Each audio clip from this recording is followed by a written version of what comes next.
사도행전 27장 말씀으로 안심하라, 말씀대로 되리라는 제목으로 함께 은혜를 나누겠습니다. 제가 매일마다 하는 일이 있습니다. 뭐 밥 먹는 거 매일마다 하겠죠. 네, 세수하는 것도 매일마다 하겠죠. 그런데 집에 있는 체중계 위에 매일마다 올라가서 제 몸무게를 확인합니다. 네, 제가 이렇게 공개적으로 설교 시간에 제 몸무게를 공개해도 되는지 잘 모르겠지만 제가 73.5kg 나갑니다. 3.5kg. 성도님들은 제가 좀 살이 좀 빠졌다고 많이 걱정하시는데요, 제가 정상 체중입니다. 금호중앙교회 와서 정상 체중이 됐어요. 제가 얼마 전에 건강검진 했는데 정말 처음으로 정상 체중이 나와서 얼마나 기뻤는지 몰라요. 맨날 과체중, 또 복부에 지방이 있습니다. 이제 그렇게 보이시지는 않으셨죠? 그런데 또 여러분 다 아시잖아요. 여러분 숨겨놓은 그런 살이 다 있으시잖아요. 그래서 매일마다 이 체중계에 올라가서 체중을 재고 제가 이 체중을 유지하려고 노력을 합니다. 그런데 체중계에 올라갈 때에 어느 날 저 스스로가 이런 생각을 하게 됐어요. 내가 몸무게가 이만큼 나가는데 내 영적인 무게는 얼마나 될까? 내 영적인 무게를 이렇게 달아볼 수 있는 그런 기구가 있다면 내 인생의 영적인 무게는 과연 얼마나 무겁게 나올까? 이런 생각을 하면서 마음 가운데 조금 그날은 이렇게 나의 삶을 좀 돌아보는 그런 시간을 갖게 됐어요. 여러분의 영적인 무게는 얼마나 무거울까요? 그런 생각 해보신 적 있으신가요? 나의 영적인 무게는 얼마나 무거운가? 예전에 나왔던 드라마 중에 이런 대사가 있었죠. 왕관을 쓰려는 자, 왕관의 무게를 견뎌라. 참 멋진 말이죠. 근데 여러분, 왕관 써본 적이 없지만 그 왕관의 무게가 실제로 얼마나 무겁겠습니까? 왕관의 무게가 50kg, 60kg 그렇게 나가겠습니까?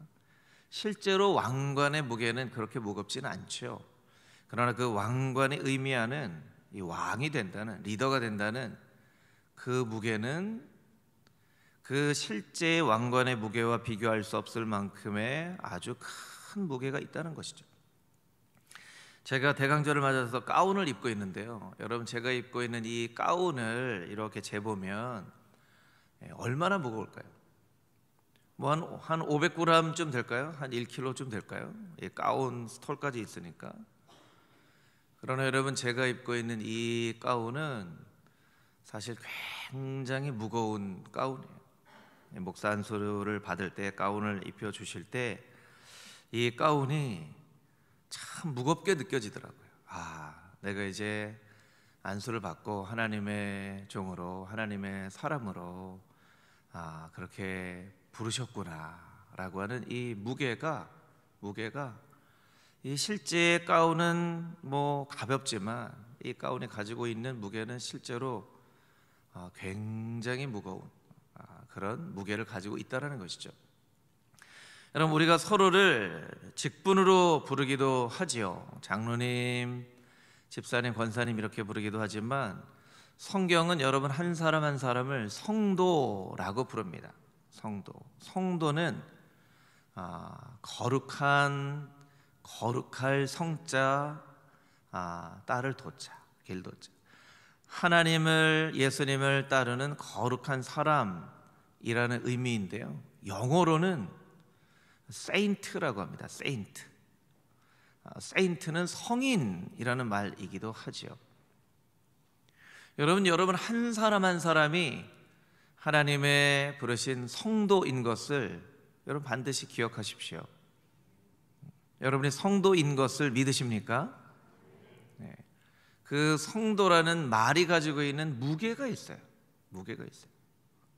세인트라고 부르면, 성인이라고 부르면 나와 같은 사람을 어떻게 성인이라고 부를 수 있겠어? 여러분, 성도 한 사람의 이름이 가지고 있는 무게가 있다라는 거예요.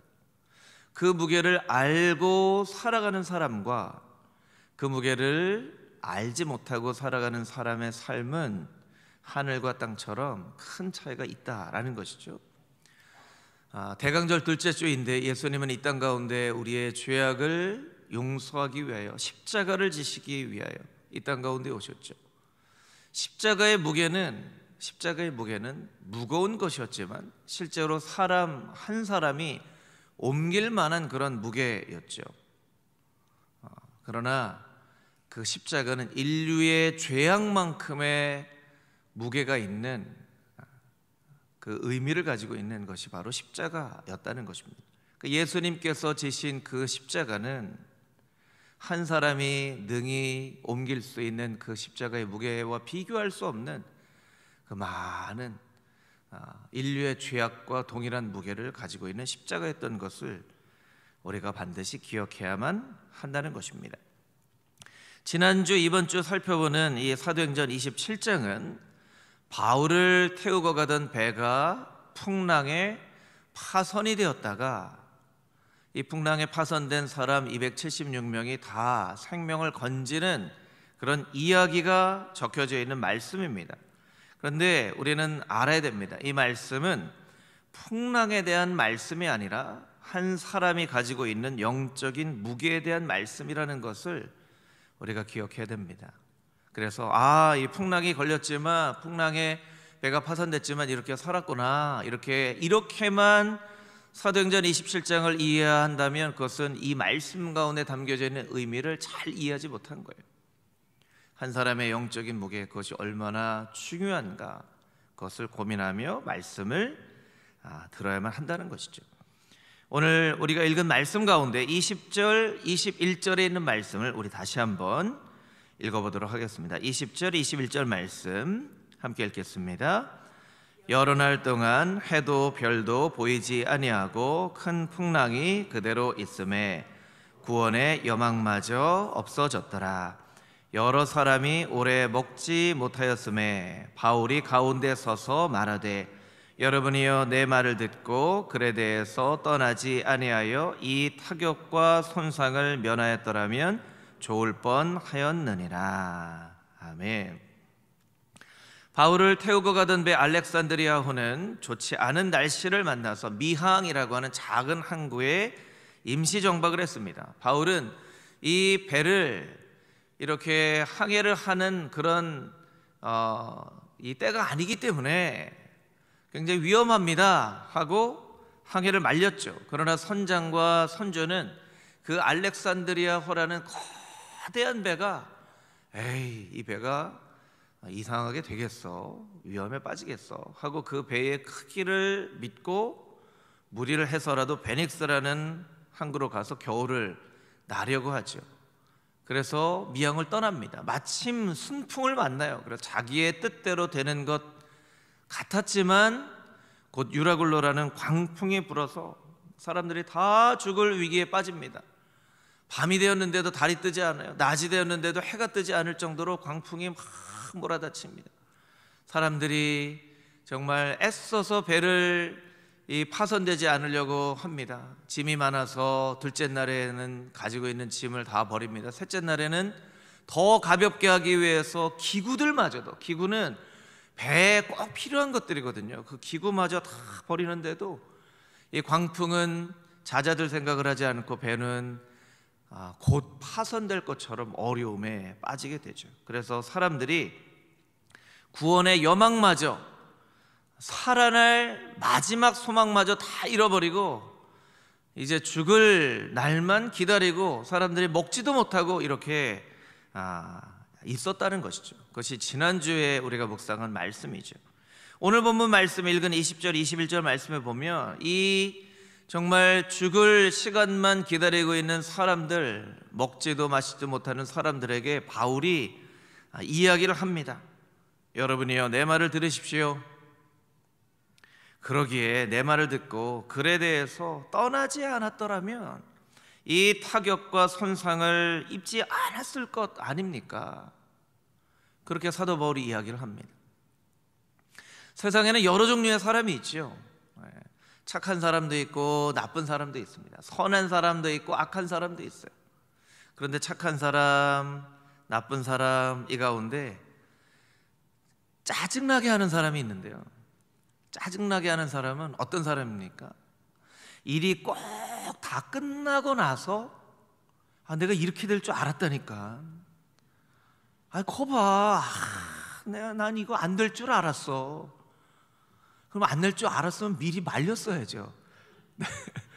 안 될 줄 알았으면 일이 잘 되게 하도록 도와서 열심히 되게 했어야죠. 그런데 일할 때는 가만히 있다가 일이 잘 안 되면 그때 나서는 사람, 그때 나서서 나는 처음부터 이거 안 될 줄 알았다니까, 이렇게 얘기하는 사람, 이 사람은 정말 짜증나게 하는 사람이죠. 짜증나게 하는 사람이에요. 그러면 사도 바울이 이 사람들 지금 짜증나게 하려고 거봐요, 내 말 듣고 떠나지 않았더라면 이런 어려움에 빠지지 않았을 텐데, 지금 사람들은 어떻게 하고 있습니까? 열심히 배를 살리려고 노력하다가 이제 안 돼서 먹지도 못하고 탈진해서 그냥 넋을 놓고 있는데, 그 사람들에 가서 거봐요, 내 말 들으라고 하니까 내 말 안 들으니까 이런 일이 일어나잖아요. 사도 바울이 짜증나게 하려고 이 사람들에게 이런 얘기를 하였을까? 혹시 이 이야기를 들으면서 목사님 내 얘기하고 계시네, 이렇게 생각하는 분들이 있다면 오늘 말씀을 잘 여러분 들어보십시오. 22절에서 25절까지 있는 말씀을 우리 같이 한번 다시 읽어보도록 하겠습니다. 22절부터 25절 말씀입니다. 내가 너희를 권하노니 이제는 안심하라. 너희 중 아무도 생명에는 아무런 손상이 없겠고 오직 백분이리라. 내가 속한 바 곧 내가 섬기는 하나님의 사자가 어젯밤에 내 곁에 서서 말하되, 바울아 두려워하지 말라. 내가 가이사 앞에 서야 하겠고 또 하나님께서 너와 함께 항해하는 자를 다 내게 주셨다 하였으니, 그러므로 여러분이여 안심하라. 나는 내게 말씀하신 그대로 되리라고 하나님을 믿노라. 아멘. 바울은 그냥 짜증나는 부정적인 이야기를 하고 있는 것이 아닙니다. 안심하십시오. 안심하십시오. 여러분의 한 명도 생명의 손상이 없을 것입니다. 오직 배만 잃어버릴 뿐입니다. 잃어버릴 뿐입니다. 바울이 무엇을 근거로 이렇게 안심하라고 이야기를 하고 있는가? 안심할 수 없는 상황에서 어떻게 안심하라고 이야기할 수 있는가? 사도 바울이 분명히 이야기합니다. 내가 속한 바 곧 내가 섬기는 하나님의 사자가 어젯밤에 내 곁에 서서 말씀하셨습니다. 사도 바울은 그들의 절망을 소망으로 바꾸려고 하고 있는데, 그 근거를 하나님의 말씀, 너무나 구체적으로 어떻게 얘기하고 있습니까? 내가 속한 바, 내가 섬기는 하나님의 사자가 어젯밤에 내 곁에 서서 말씀하셨습니다. 여러분, 성경에 무언가 아주 구체적인 설명이 기록되어진 것은요, 그것은 사실이라는 거예요. 사실이라는 거예요. 베드로가 예수님의 말씀을 듣고 깊은 곳에 가서 그물을 던지죠. 물고기 몇 마리 잡았죠? 여러분 기억하시나요? 153마리. 예. 그래서 153 볼펜 우리가 보면서 예, 이거 베드로 볼펜이라고 뭐 얘기하고 막 그랬잖아요. 예, 153 153마리 물고기를 잡았어요. 153마리를 잡았다는 건 그것이 너무나 놀라운 사건이어서 물고기 숫자를 아주 구체적으로 아주 정확하게 세웠다는 거예요.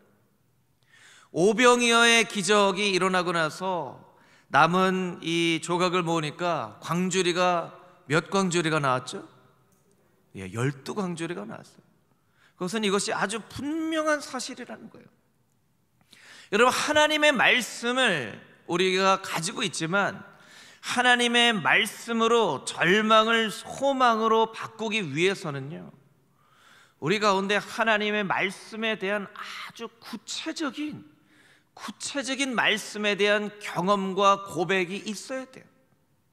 여러분, 우리가 성경을 암송하는 이유 중에 하나가 바로 이것입니다. 말씀 가운데 능력이 있는데, 말씀은 한 사람의 인생을 절망에서 소망으로 바꿀 수 있는데, 그 절망에서 소망으로 바꾸는 하나님의 말씀을 우리가 정확하게 전해야만 그 말씀이 그 사람 가운데 분명하게 선포가 되어져서 그 말씀에 살았고 운동력 있는 말씀을 의지하고 붙잡고 하나님 앞으로 나올 수 있는 거예요. 하나님 앞으로 나올 수 있는 거예요.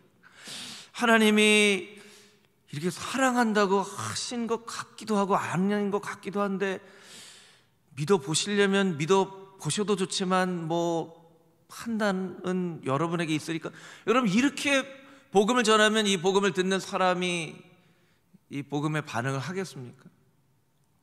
여러분, 우리가 누군가에게 복음을 전할 때는요, 아주 구체적인 말씀에 대한 그런 이 말씀의 구절과 고백으로 말씀을 선포해야 되는 거예요. 사도 바울이 내가 속한 바, 내가 섬기는 하나님의 사자가 어젯밤에 바로 내 곁에 서서 나에게 말씀하셨습니다. 자기의 판단을 이야기하는 게 아니에요. 자기의 경험을 이야기하는 게 아니에요. 자기가 얼마나 똑똑한가 이것을 이야기하는 것이 아니에요. 하나님의 말씀, 그 분명한 구체적인 고백으로 이 성도들의, 이 사람들의 절망을 소망으로 바꾸려고 하는 거예요. 여러분, 이 말씀은 이 배의 리더가 지금 누구인가를 이야기를 하고 있습니다.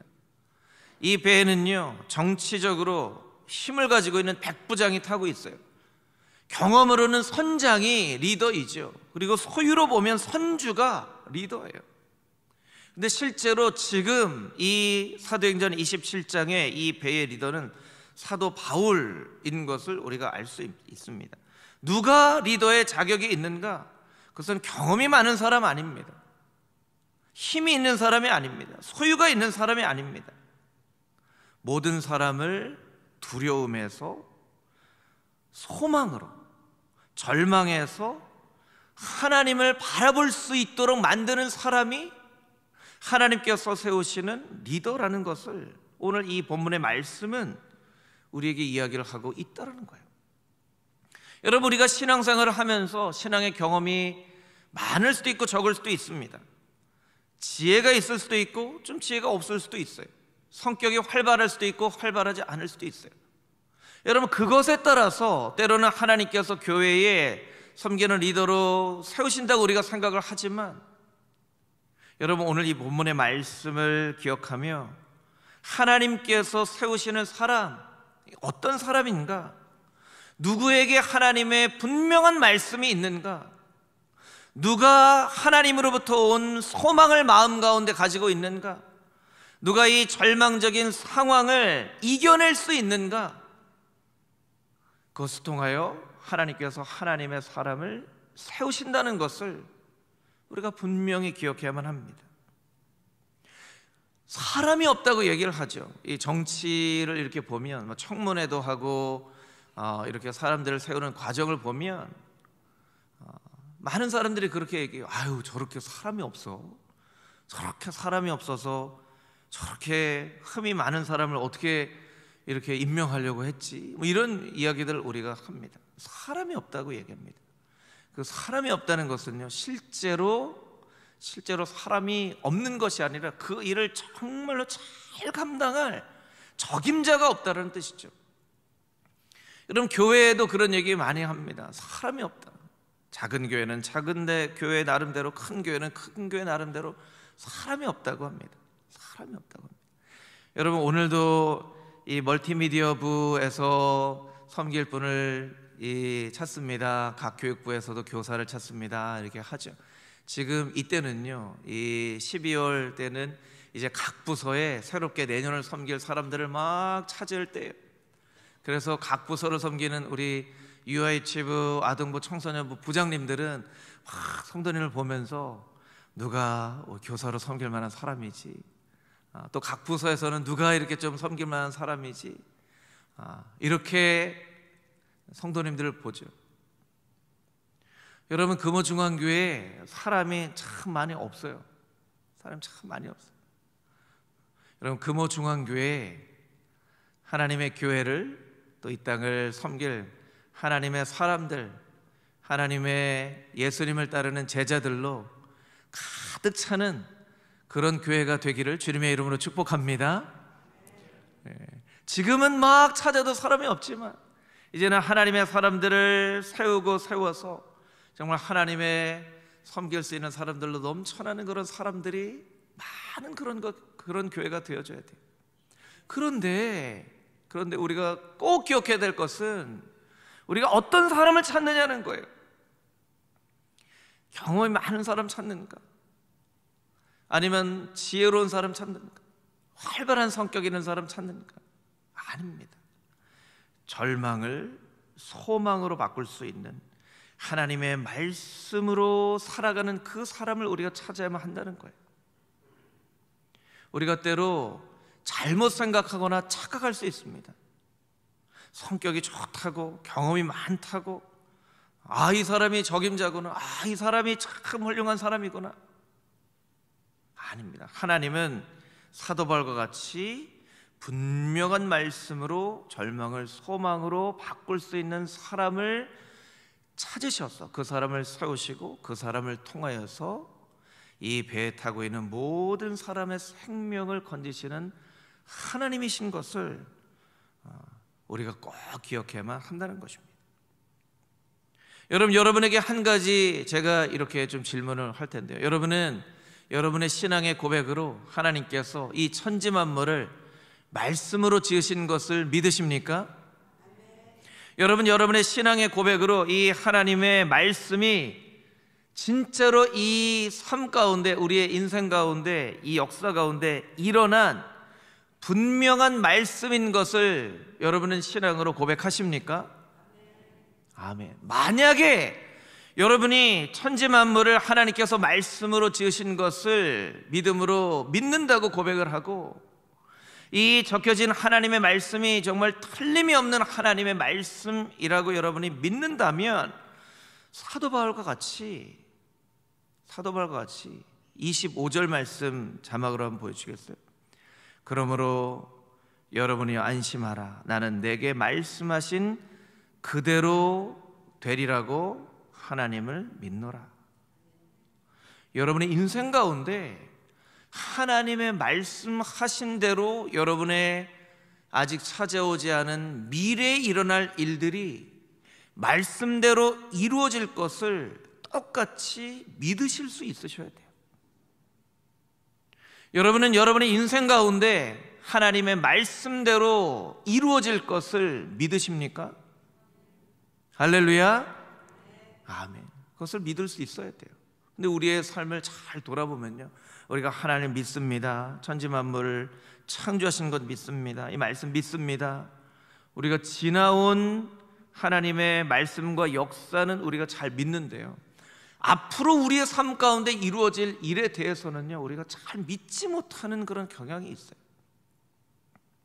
그것을 어떻게 할 수 있습니까? 우리의 마음에 걱정과 근심과 두려움이 있다는 것이죠.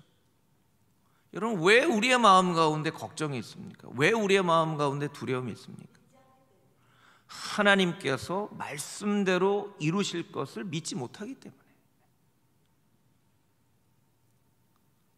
여러분, 만약에 지나온 이번 한 주간의 삶을 걱정과 염려와 근심으로 사셨다면 정말 여러분이 하나님의 말씀을 믿고 있는지를 여러분이 한번 점검을 해보셔야 돼요. 그럼 만약에 여러분이 정말 여러분의 신앙의 고백으로 이 하나님의 말씀이 틀림이 없는 말씀이라고 여러분이 고백을 하신다면 여러분의 다가오지 않은 그 미래도 오직 하나님의 말씀대로 이루어질 것을 분명한 신앙의 고백으로 믿고 안심하고 주님을 따라 걸어갈 수 있는 하나님의 백성들이 다 되시기를 주님의 이름으로 축복합니다. 여러분의 마음 가운데 있는 걱정과 두려움과 불안이 모두 다 사라질 수 있게 되기를 주님의 이름으로 축복합니다. 아멘. 아멘. 이 사도 바울의 이야기를 듣고 절망에 빠져 있는 사람들의 마음 가운데 평안이 찾아왔어요. 오늘 본문의 말씀은 아니지만 오늘 본문의 말씀 다음에 나와 있는 사도행전 27장 33절에서 37절까지 있는 말씀을 우리 자막을 통해서 한 목소리로 읽어보겠습니다. 시작. 날이 새어가매 바울이 여러 사람에게 음식 먹기를 권하여 이르되 너희가 기다리고 기다리며 먹지 못하고 줄인 지가 오늘까지 열 나흘인즉 음식 먹기를 권하노니 이것이 너희의 구원을 위하는 것이요 너희 중 머리카락 하나도 잃을 자가 없으리라 하고 떡을 가져다가 모든 사람 앞에서 하나님께 축사하고 떼어 먹기를 시작하매 그들도 다 안심하고 받아 먹으니 배에 있는 무리의 수는 전부 276명이더라. 아멘. 36절 말씀을 보면 그들이 다 안심하고 받아 먹으니, 여러분 바로 불과 얼마 전까지만 해도 정말 소망을 잃어버리고 이젠 죽을 일만 남았구나 하고 음식도 먹지 못하고 앉아있던 사람이 이 사도 바울의 분명히 선포하는 말씀을 듣고 14일 동안 먹지 못했던, 여러분 얼마나 소망이 없었길래 14일 동안 먹지를 못했을까요? 14일 동안 먹지를 못했지만 배고픈 줄도 모르고 정말 광풍에 이리저리 물려서 이제 언제 죽을까 하고 있었던 사람들에게 안심하라, 안심하라, 음식을 먹어. 너희 중에 머리카락 하나도 잃을 자가 없으리라. 머리카락 하나도, 굉장히 상징적인 표현이죠. 머리카락 하나도 잃을 자가 없으리라. 이 이야기를 듣고요, 사람들이 안심하고 먹기 시작했대요. 여러분 너무나 놀라운 사건 아닙니까? 너무나 놀라운 사건이에요. 어떻게 이런 일이 일어났죠? 우리는 성경을 너무나 당연하게 읽어요. 당연하게. 여러분 절망 가운데 있던 사람이, 어떤 한 사람이 이야기를 듣고 마음에 평안이 찾아와서 안심하고 막 출렁이는 풍랑 가운데 음식을 먹을 수 있을 상황으로 마음이 바뀌었다는 것은요, 너무나 놀라운 일이죠. 너무나 놀라운 일이에요. 여러분 절망 가운데 있는 사람 여러분이 찾아가서 여러분이 안심하십시오, 머리카락 하나도 상하지 않을 것입니다 라고 여러분이 말씀을 선포할 때 그 사람이 그 절망의 자리를 힘차게 딛고 일어나서 소망으로 마음 가운데 평안을 회복하는 일들이 여러분의 인생 가운데, 여러분의 삶 가운데 일어나게 되기를 주님의 이름으로 축복합니다. 아멘. 아멘. 그런 말씀의 능력이 우리에게 있어야죠. 말씀의 능력이. 그 배에 있었던 사람 276명의 생명이 정말 사도 바울의 고백처럼 한 명도 죽지 않고 다 살아났어요. 죄수들이 막 가려고 하니까 군사들이 죄수들을 죽여야 되겠다 했는데 백부장이 사도 바울의 이야기를 듣고 한 명도 죽이지 마십시오 했더니 백부장이 사도 바울의 이야기를 듣고 죄수들도 다 살려줘요. 이렇게 육지 가까운 곳으로 온 것을 보고 이 사공들이 이 구명보트죠, 거룻배를 띄워서 도망치려고 하는 것을 알았는데 그렇게 가면 이 배가 위험합니다. 그리고 거룻배를 잘라버리고 모든 사람이 다 살아나요. 다 살아나요. 사도 바울 한 사람의 그런 영적인 무게는 276명의 무게와 동일한 무게였던 거죠. 사도 바울 한 사람의 말로 276명의 인생이 구원이 됐습니다. 여러분 한 사람의 인생의 무게는 몇 명의 인생을 구원할 만한 영적인 무게가 있을까요? 예레미야 5장 1절 말씀에는 이런 말씀이 있습니다. 우리 함께 읽겠습니다. 너희는 예루살렘 거리로 빨리 다니며 그 넓은 거리에서 찾아보고 알라. 너희가 만일 정의를 행하며 진리를 구하는 자를 한 사람이라도 찾으면 내가 이 성읍을 용서하리라. 아멘. 예레미야가 사역했던 당시에 예루살렘의 죄악이 얼마나 컸으면 한 사람이라도 찾으면 내가 이 성읍을 용서하리라 말씀하셨는데 그 한 사람을 찾지 못했죠. 이 한 사람, 의인 한 사람의 영적인 무게는 예루살렘 모든 사람의 죄악의 무게와 같았습니다. 소돔과 고모라는 의인 10명이 없어서 하나님의 심판을 받죠. 의인 10명의 무게는 소돔과 고모라의 죄악의 무게와 똑같은 무게였다라는 것입니다. 여러분, 대한민국이 정말 놀라운 나라가 됐죠.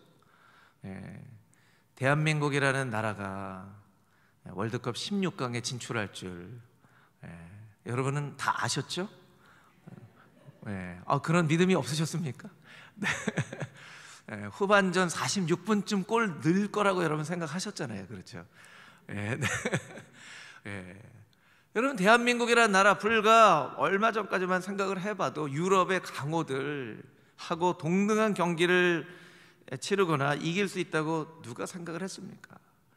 이 역사적으로 보면, 인류학적으로 보면 중국 끝에 붙어있는 저 작은 반도 국가가 왜 중국이 되지 않고, 여러분, 티벳도 중국이 되고 전 세계를 한때 지배했던 몽골도 중국이 됐어요. 다 중국이 되었는데 저 끝에 있는 반도의 나라가 왜 진작 중국이 되지 않고, 중국으로 흡사되지 않고 저 작은 나라로 남아있는가? 그리고 저 나라가 어떻게 이렇게 세계의 문화 강국이 되고 IT 강국이 되고, 정말 그 나라에 가지고 있는 어떤 환경으로 보면 절대로 저런 나라가 될 수 없는 나라인데 어떻게 대한민국이 이렇게 세계의 자랑스러운 나라가 되었냐는 거예요. 여러분, 누가 정치 잘해서 이렇게 좋은 나라가 됐나요? 누가 똑똑하게 나라를 잘 지도해서 그런가요?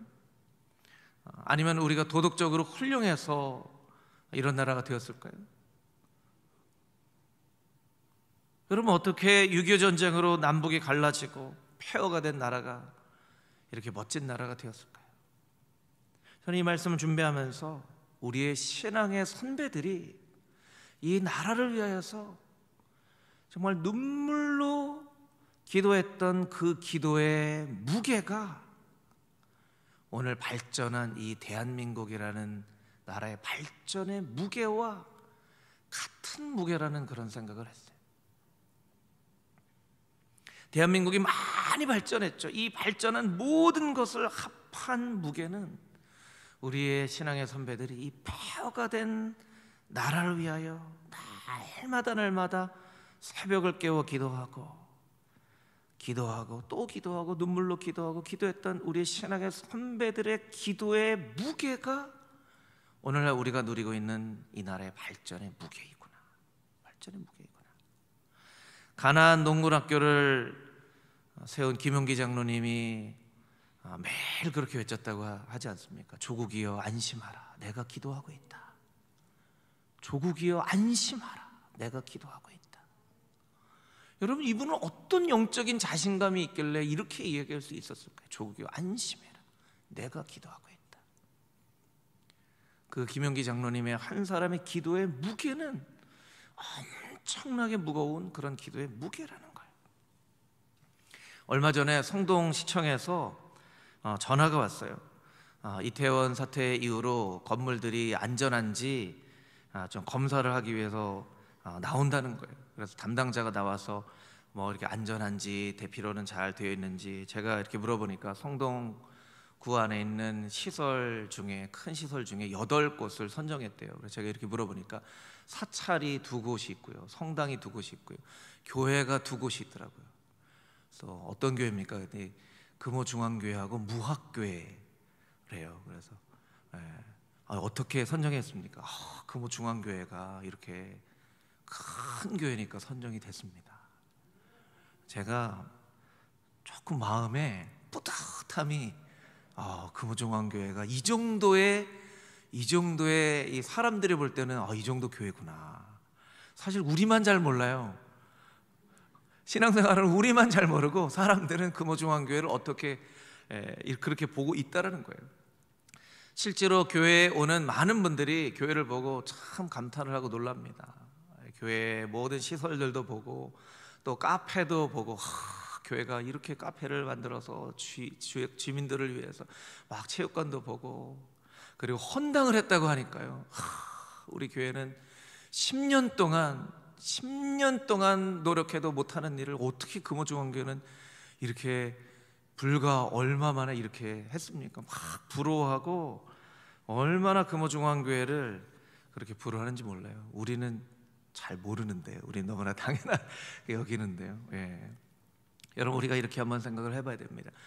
금호중앙교회가 이렇게 아름답고 사람들이 부러워하는 교회가 될 수 있었던 이유는 여러분들이 정말 정성껏 헌신하여서 이런 아름다운 교회를 이룬 그 노력의 결과이기도 하지만, 여러분 전에 신앙생활을 했던 신앙의 선배들이 새벽마다 하나님 금호중앙교회가 정말 아름답고 멋진 교회 되게 해주시옵소서 간절한 마음으로 간구했던 여러분의 신앙의 선배들의 기도의 무게 때문에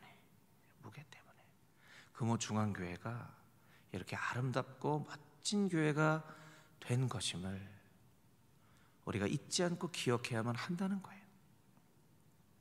여러분, 금호중앙교회의 건물은 성동구청에서 두 교회로 뽑힐 만큼 건물 자체가 가지고 있는 그런 의미들이 있습니다. 그런데 이 건물이 가지고 있는 그런 무게만큼 우리 성도 한 사람 한 사람이 가지고 있는 영적인 무게가 있어야만 한다는 것입니다. 여러분, 한 사람의 성도의 무게가 사도 바울이 276명의 생명을 구원한 것처럼 어떤 사람은 200명의 생명의 무게가, 어떤 사람은 500명의 생명의 무게가, 그렇게 영적으로 무게감 있는 성도의 삶을 살아서 하나님께서 금호중앙교회를 이렇게 멋지게 세우신 그 목적을 이루어드리며 날마다 금호중앙교회 가운데 새로운 생명이 탄생하고 영적으로 회심하여 절망 가운데 있었던 사람이 소망으로 이제 예수님만 바라보며 살겠습니다 하는 고백이 매 주일마다 끊임없이 일어나는 그런 아름답고 복된 교회가 되어줄 수 있도록 여러분 한 사람 한 사람이 얼마나 무거운 영적인 무게를 가지고 있는지를 늘 기억하며 강권하여 내 집을 채우라 라고 말씀하신 그 주님의 말씀을 기억하면서 우리 금호중앙교회가 더욱더 멋지고 아름다운 교회, 이 빈자리가 가득 차서 하나님께 영광을 올려드리고 날마다 생명의 열매가 맺혀지는 아름답고 복된 교회가 되어줄 수 있게 되기를 주님의 이름으로 축복합니다.